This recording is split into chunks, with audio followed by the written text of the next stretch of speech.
Welcome, everyone, to the Morristown Unitarian Universalist Fellowship. Welcome to this day of memory and farewell. We come here this morning to mark the passing and to celebrate the life of Joan Allen Glaberson, also known to some of us here as Joan Sullivan. Before her death on May 23, 2025, Joan graced this world for 79 years, sharing her warmth, empathy, generosity, creativity, and outspoken advocacy for the causes that she believed in, and above all, her love for her family and friends. Perhaps the greatest expression of Joan's devotion was her fierce, lifelong advocacy for her daughter, Jennifer. Joan worked tirelessly to ensure Jennifer received every service and benefit that she needed and deserved. She navigated systems, pursued every opportunity, and never wavered in her determination to provide Jennifer the fullest, most supported life possible. This fierce advocacy defined Joan's role as a mother and was a true measure of her compassion and resilience. Jen, she loved you so much. And although she was taken from us before we were ready to part with her, hers was a long and good life, filled with dance, folk music, and art, wonderful friendships, fulfilling work as an award-winning graphic designer and later a yoga and fitness instructor to seniors at the Y, and countless cherished moments with her closest loved ones. And so as we gather today, let us celebrate Joan's life together. Let it be gratitude more than sadness that brings us here. Gratitude for the gift that Joan's life was full of moments of great joy, of beauty, of laughter, all wrapped up in love. And this morning, Jennifer and Rochelle will light our chalice, symbol of Joan's Unitarian Universalist faith, with light from this special family heirloom candle holder representing the love of her family. Come on up.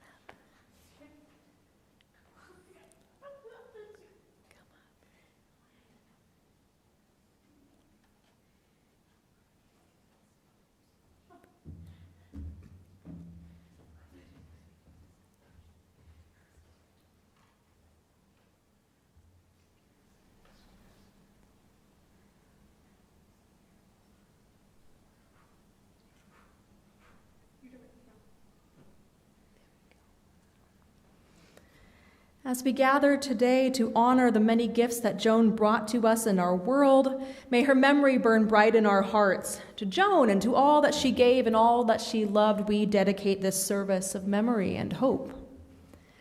And Joan's family has asked that I share a reading with you this morning by Rudolf Steiner. Kimberly Dorn, a community member with Jen at Plowshare, and a friend of both Jen and Joan, offered the following introduction to this reading. She writes, Joan has been a student of anthroposophy, which in itself is not a religion, but a path that one can take to spirit striving. The word anthroposophy, when broken down, becomes the study of wisdom and humanity. This is a good general definition.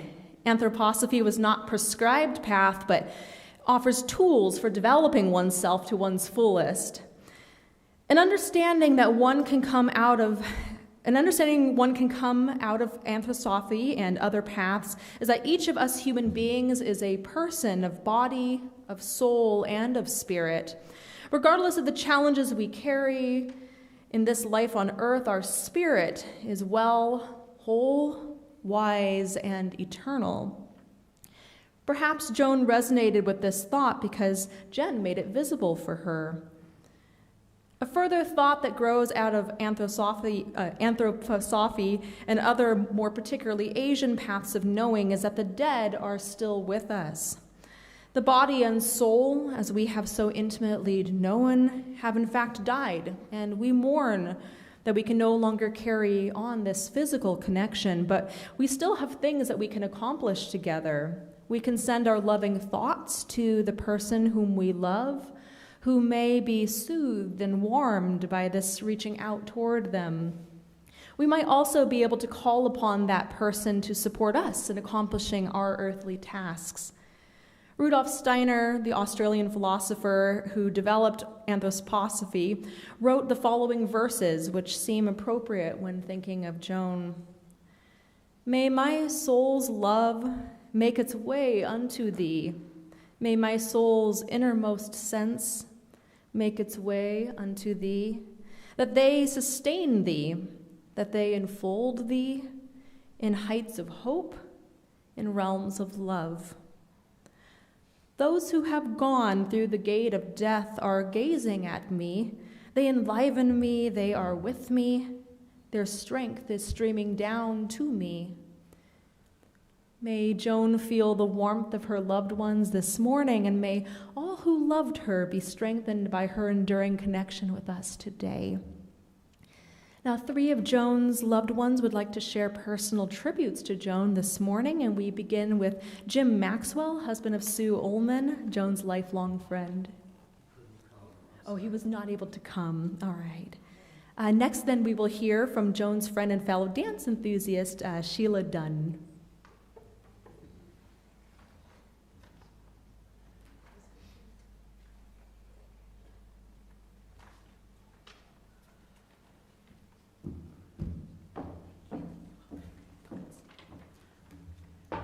Hi, I'm Sheila Dunn. Now I'm a little nervous because I didn't think it was going to be so formal, but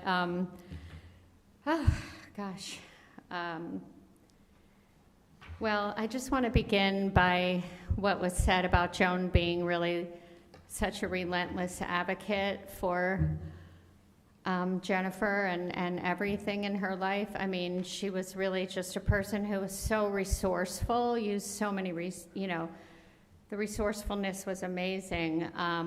And it always just put me in awe of how she was able to do that. But I didn't want to think about what I was going to say because it made me sad that Joan's not here. And I just kind of pushed it to the back. And then I didn't want to talk about myself. I wanted to talk about her. But it's kind of hard not to because she was such a big part of my life. So when I moved to New Jersey right after college in 1985, Joan was like the first person I met who lived in Rutherford, and she was like my first really good friend. So we met at a class, and I remember she just kind of like sat down and talked to me, and she was just so nice, and I was thinking, wow, she's so nice and so gorgeous, and we just talked for a long time, and we became really close. And, I know that she was from New York, and I was like, wow, it's exciting, because I was just coming from little old Florida, and she just had like so much wisdom and really like helped me at that time because I was on my own really for the first time and since college. And, she invited me into her beautiful home, and I thought, wow, the home is like a museum. It's so cool. It's like an art museum. And I would walk there, and then I would walk, and just be there with her. She had these great parties all the time. Like she had a tree trimming party where she introduced me to all her friends. She really welcomed me in. And she was such a kind person and wonderful to just sit down and talk to and help me to figure things out. And we stayed close for all these years. And that was 1988 when I first actually met her. And no matter what I was doing, if I was, I went off to do other things. I lived in Manhattan a little bit and stuff. We were always close, like no matter what. I could always come back and she would be there, and it would be like nothing, like we hadn't been away from each other. And it was really like having a sister. And I just can't say enough about how that resourcefulness, was something that she gave away so freely too. Like she helped me with a lot of issues that I had in the beginning. And, she just helped me become a better person, and was always there to be so supportive when I was going through things. And she had like this calmness and wisdom about her that I really always loved. And when I worked at the YMCA as the fitness director there, and I had to leave to take another job, she took on all my classes. So she just transitioned into that with ease, and she loved teaching the senior citizens classes, and she was just great at it. And when I got pregnant and then I had my son, she came over and helped me and gave me things, and I love getting hand-me-downs from people, and she was always giving me things, and she was always just there, and we would take long walks in Rutherford. And then my sister actually lived with me for a while, and we used to go to Joan's a lot and spend time with Jennifer, and it was just like one big happy family. And, you know, even today, I'm not going to get too much into the superficial stuff, but it's really like the feeling that I have inside for her. And I just wish I could call her right now. You know, I was always like, something was coming up in my life with relationships or whatever. She was just there. And the feeling of like her being near to me, the smoothies. Every time I go to make a smoothie, I think of her, because she would always tell me the kale smoothie, like that's gonna make you healthy, and just little things like that. And it's sad because we were really close, but it's just the feeling of being with her was so special, and you can't even put it into words. And I just turn around and I'm like, I want to call her, you know, I want to connect with her, and it's a terrible thing, but it's a good feeling too, because we did a lot of dance classes together. That's another thing she really got me into, was dancing, and her life is art and dance. Her life was, and I just love that about Joan. So that's all I'm going to say. Thanks.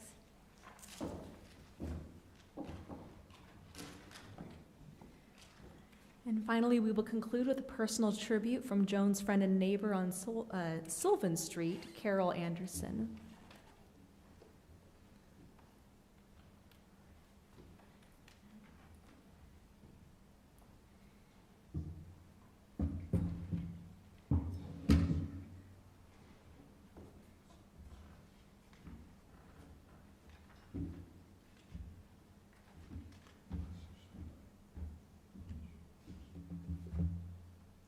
Sorry for the sunglasses, I lost the regular ones last week. I've been blessed with many smart, kind, talented people in my life, but Joan was exceptional in each of these areas. We met 25, I can't tell you how many years ago. I think, Jen, you were 7. I was just starting to host international graduate students, and she'd had experience sharing her home with adults needing a nest. I learned a lot from her about how to do this well. I met Joan and observed her extraordinary parenting and the joy that this child brought to her. Fierce advocacy is it's almost impossible to overstate the advocate she was for Jen. Through all the years of aid coming to the house and going to a special school and building a life that fit Jen, she was amazing. And then, of course, when our former governor insisted New Jersey would not pay for out-of-state care, wow, you really saw Joan in action, because she won, was able to have Jen be where she has thrived, in a place that really cares for her with incredible people. And I was so amazed that happened, because who wins against the bureaucracy? I shouldn't have been surprised. It was Joan. She had a zest for life. She had a love of folk music.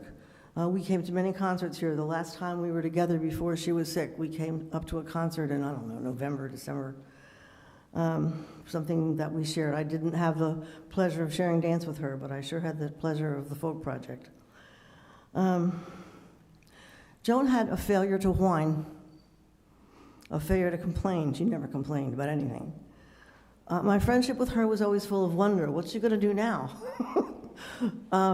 Like myself, she had very eclectic friends, and you could put them in a room and stir. I also was the benefit of some of those holiday parties. Her last visit from me, she wanted to talk about me. She wanted to listen and soak it all in, not to complain about her. She was just amazing. She was kind, always thought about others.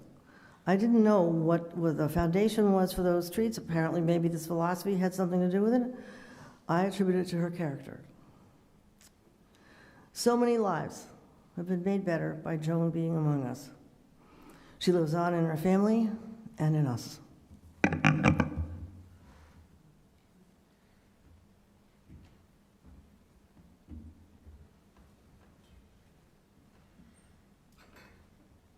Chris Clarenbach will now share a poem by Margaret Atwood this morning in honor of Joan's life. It's titled Salt.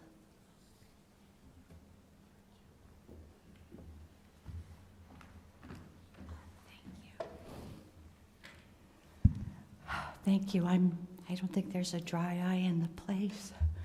I chose this poem because Joan and I are basically the same age. And we didn't let that age define us, ever.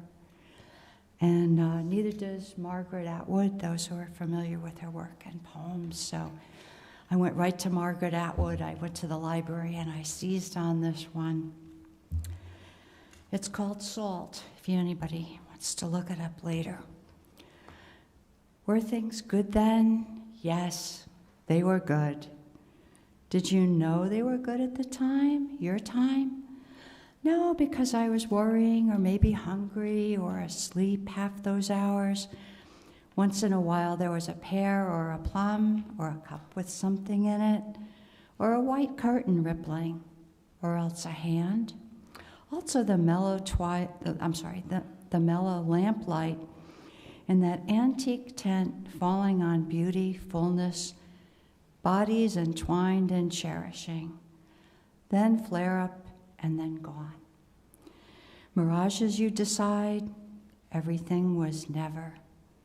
Though over your shoulder, there it is, your time laid out like a picnic, in the sun, still glowing, although it's night. Don't look behind, they say, you'll turn to salt.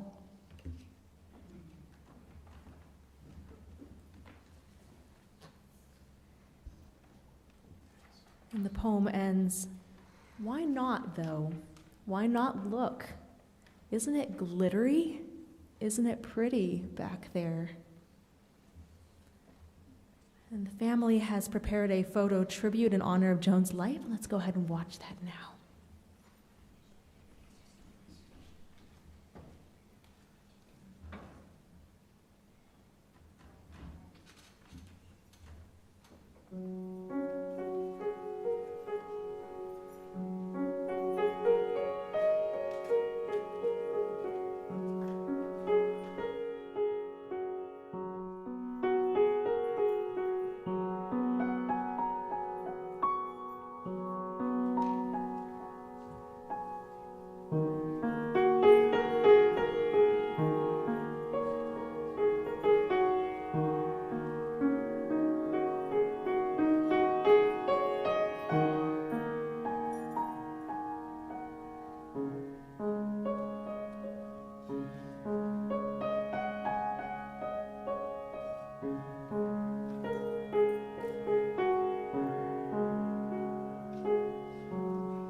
Please join me now in the spirit of meditation or prayer. Spirit of life and love, great God, you who are known by many names, hold us as we gather today to celebrate Joan's life. Surround us in comfort now as we experience the grief that comes with such deep loss. Help us find strength in one another. Let us feel the love surrounding us today, the love of family and friends who have come together to bid farewell to one of their own. Spirit of life and love, we give thanks today for the gift of Joan's life. Thank you for the countless number of lives she was able to touch through her time here on this earth. Keep Joan close to our thoughts and our hearts so that our spirits may be lifted by the memories of this wonderful woman who will always be loved and deeply missed. Comfort us with memories of Joan as a mother, a sister, and a friend. May our hearts be filled with gratitude for the life of this woman. Amen, and blessed be. Today we have said our goodbyes and shared our love for Joan, a unique and brilliant spark of life. From stardust she was formed, and now we commit her light to the stars to which she has returned, recognizing with deep reverence a life well lived.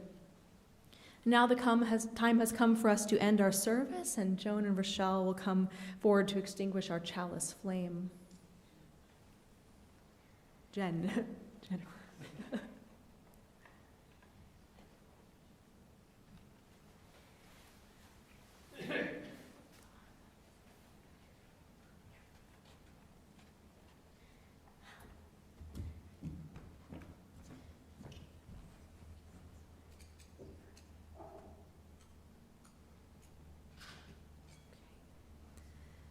Though we have extinguished this flame, let us be confident that such goodness, such happiness, compassion, and love as Joan's never touched the face of this earth without creating something eternal.